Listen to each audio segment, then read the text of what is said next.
Cela est aussi habilement préparé de la République à la monarchie, pour consacrer par la plus grande solennité qui a été offerte depuis 1000 années au monde chrétien.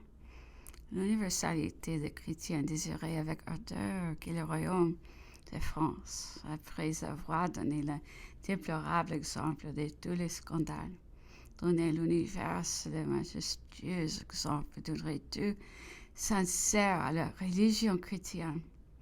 Le pape s'élevant au-dessus de toutes les passions, de la haine et des préventions, et pénétré de la haute pensée que les chefs de la France étaient dirigés par la providence, conclut un traité qui dicteront la sagesse, la politique et la sainteté de son ministère.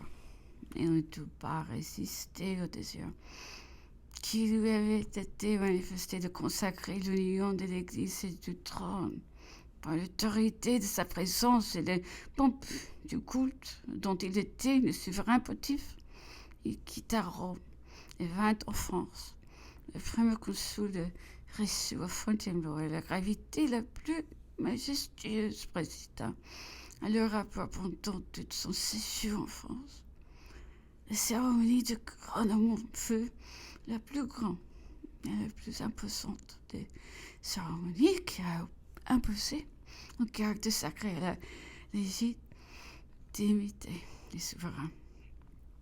Le pape vénérable, veilla, entouré de tous ses prélats, tous les 100 prélats français consacrés par son aveu, les grands corps de latin, tous les corps diplomatiques de l'Europe et le sentiment universel de la France et de l'armée.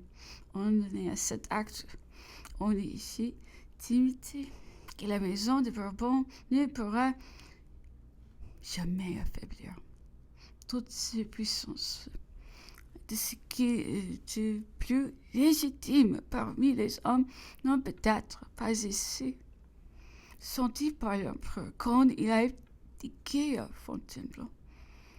Sa résistance à une abdication l'aurait sans doute jeté dans l'affaire.